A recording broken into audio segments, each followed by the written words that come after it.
Olá, seja bem-vindo! Venha participar com a gente dessa viagem ao redor do planeta, acompanhando as equipes de reportagem da ONU, a Organização das Nações Unidas. Veja os destaques de hoje. Em Portugal, falta emprego para os profissionais mais qualificados. Jovens graduados em universidades e com especializações e mestrados estão tendo que buscar oportunidades no exterior.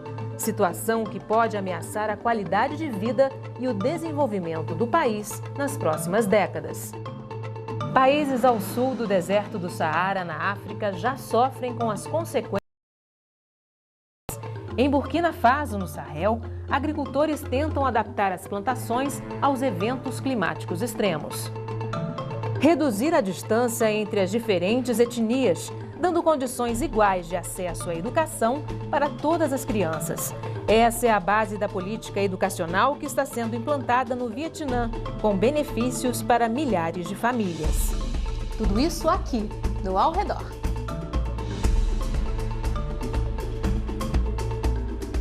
Está ficando cada vez mais difícil encontrar um trabalho que corresponda às habilidades adquiridas nas universidades pelos jovens europeus altamente qualificados. Em Portugal, 2 em cada 5 jovens estão desempregados. Muitos estão procurando oportunidades no exterior. Ana Morgado tem um diploma em Ciência Política e Relações Internacionais da Universidade Nova de Lisboa, uma das 500 melhores universidades do mundo.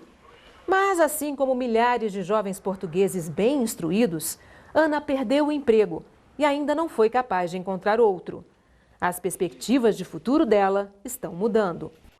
As pessoas estão cada vez mais amargas, mais desconfiadas, mais revoltadas e, sinceramente, às vezes dou comigo à mesa com amigos a pensar, quando a malta se passar, quando nos chatearmos a sério, o que é que vai acontecer?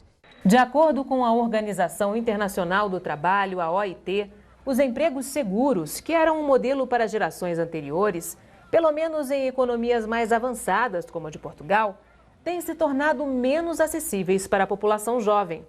Segundo o levantamento da OIT, mais e mais jovens altamente qualificados estão desistindo de procurar por trabalho na terra natal.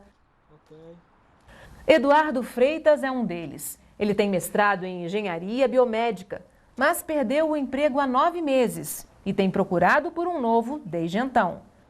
Em Portugal foi muito criada a expectativa que só as pessoas que teriam um curso superior e que tinham uma formação superior poderiam ser alguém na vida, ou poderiam ter a vida facilitada, ou poder evoluir na carreira. E acho que agora isso tudo desapareceu. Eduardo e Ana estão enfrentando o mesmo dilema. Hoje, as poucas empresas em Portugal que estão contratando não estão procurando pelas habilidades alcançadas por eles na universidade. Ambos dizem que estão dispostos a aprender novas habilidades ou até mesmo aceitar um emprego abaixo de suas qualificações. Passo no mercado de trabalho para isso e pronto, acho que tem que ver com o facto de ser muito qualificada para determinado tipo de trabalhos e de precisar de mais qualificações para outros que eu não sei muito bem onde é que estão ainda. Se existem, se é um mercado de trabalho que flui de facto ou se é mais uma ilusão. Por agora, Ana está planejando obter benefícios do Estado para sobreviver. Depois que eles expirarem, ela terá que contar com a ajuda dos pais. Eduardo já se mudou para a casa dos pais e está considerando qual será seu próximo passo. Ainda estarei mais algum tempo em Portugal à procura de alguma oportunidade que surja, mas se não surgir também terei que fazer como os milhares de portugueses estão a fazer neste momento, que é emigrar e ter uma oportunidade no estrangeiro. De acordo com a OIT, os governos e os políticos deveriam tomar medidas para lidar com os perigos que desempregos de longa duração oferecem para os jovens e para a sociedade como um todo. Desemprego crônico e subempregos não prejudicam simplesmente a autoestima e corroem as habilidades, mas também podem enfraquecer os seus ganhos futuros e as perspectivas de emprego por décadas. Amarrado à crise econômica europeia, Portugal corre o risco de perder seus jovens mais qualificados para outros países.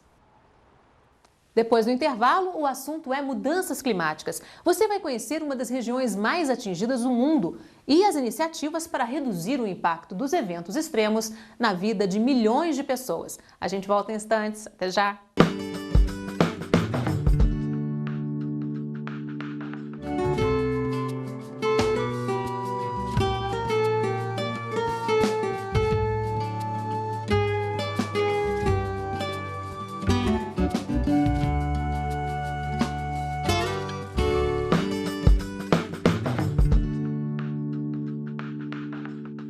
A África subsaariana, um conjunto de quase 50 países situados abaixo do deserto do Saara, é uma das áreas mais pobres do planeta. É também uma das regiões mais expostas aos efeitos negativos das mudanças climáticas globais. Calcula-se que a produção agrícola pode ser reduzida em até 20% caso as mudanças climáticas continuem no ritmo atual. A baixa capacidade de adaptação e a alta dependência dos recursos naturais são fatores que agravam essa vulnerabilidade. Por lá, os eventos climáticos extremos não são uma questão de previsão para o futuro, já são uma realidade. Você vai conhecer agora as iniciativas de adaptação de um desses países, Burkina Faso. Na última semana, na região de Sahel, o fazendeiro Sibiri Kebre esperou ansiosamente pelo início das chuvas sazonais. No passado, a temporada de chuvas começava em junho, como um relógio. Mas agora os agricultores dizem que as mudanças climáticas globais estão fazendo os padrões climáticos mais difíceis de serem previstos. Kebre conta que o clima está mudando e que os lavradores como ele estão preocupados. Eles estão tentando descobrir o que é possível fazer para se adaptar. E diz que isso afeta a vida dos agricultores e o meio ambiente, porque árvores estão desaparecendo e há uma grande perda da fertilidade do solo. De acordo com John Weber, do Centro Mundial de Agrocivicultura, o desafio para produtores não é apenas o volume de chuva que vem diminuindo, mas também a variação nesse volume. John traduz o que significa essa maior variabilidade. Ele diz que você pode ter de 20% a 25% de toda a chuva anual em uma única tarde. E com isso, tudo o que foi plantado é perdido. É preciso semear de novo, mas o que acontece é que normalmente não há mais tempo para isso, já que a temporada de cultivo dura apenas 4 meses. E as plantas, como o painço, o sorgo, normalmente levam 3 meses para chegar ao ponto. O Sahel é uma zona ecológica que se estende por todo o norte da África, criando uma transição entre o deserto do Saara no norte e a savana no sul. A fertilidade do solo é extremamente pobre. Mas, de acordo com o produtor Kebre, os agricultores estão aprendendo com a experiência. Ele conta que na seca de 10 anos atrás, teve que vender tudo, inclusive o burro de carga, para conseguir comprar comida para a família. Mas que agora tem um outro conhecimento para lidar com a situação. Aprendeu técnicas que ajudam a melhorar a fertilidade do solo.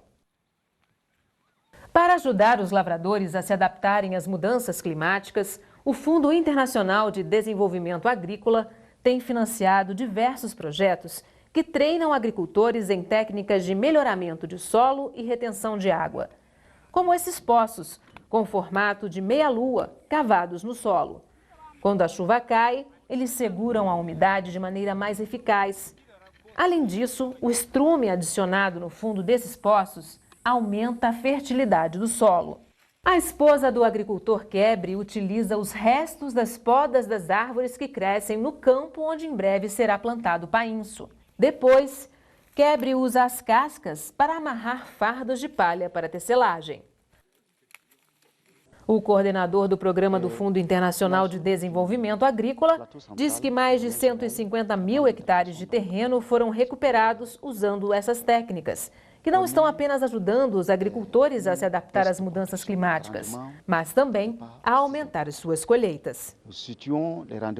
Julian Lompo explica que na zona de Planalto Central, depois da seca, a colheita era em média de 300 a 400 quilos por hectare, ou no melhor dos casos, 600 quilos.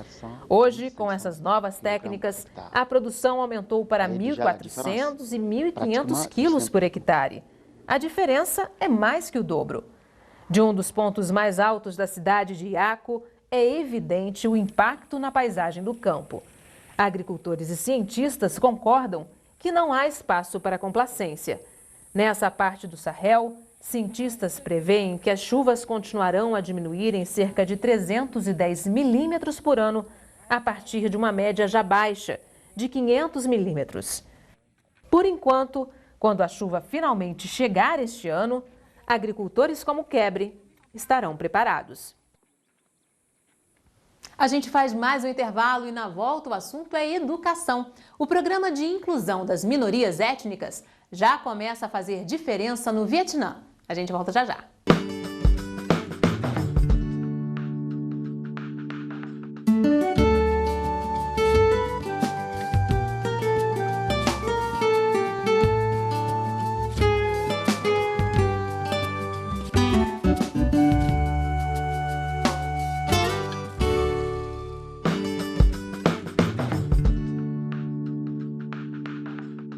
Depois de sofrer as consequências de 15 anos de guerra e de um longo processo de reconstrução, o Vietnã, no sudeste da Ásia, tem tido um rápido crescimento nos últimos 20 anos. Mas as oportunidades não foram iguais para todos. Em relação à educação, os índices atuais são considerados bons, mas ainda existem desigualdades. No processo histórico de retomada do desenvolvimento, muitas crianças de minorias étnicas foram deixadas para trás. Reduzir essas diferenças é a prioridade do trabalho do Unicef no país.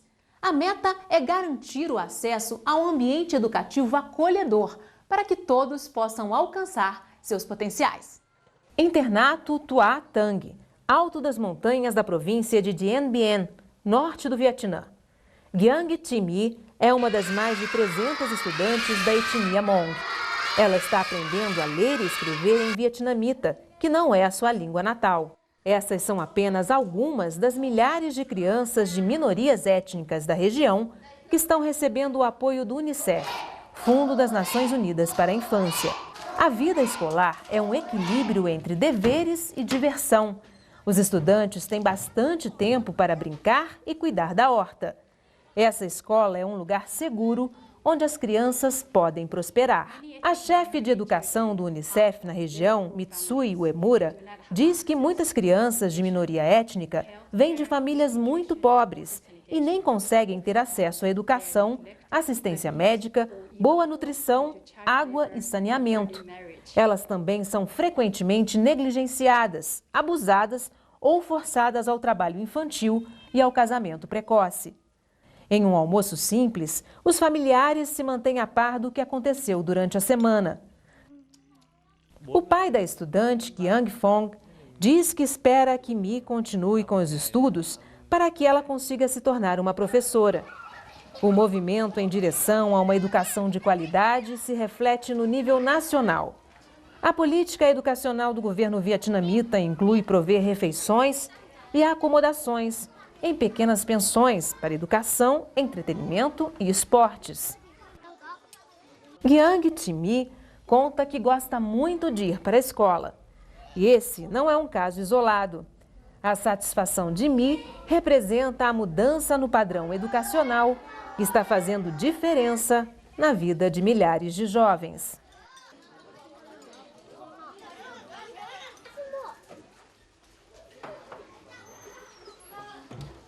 A nossa viagem pelo planeta, acompanhando as equipes das Nações Unidas, termina aqui. A gente se vê no próximo Ao Redor. Eu espero você. Até lá!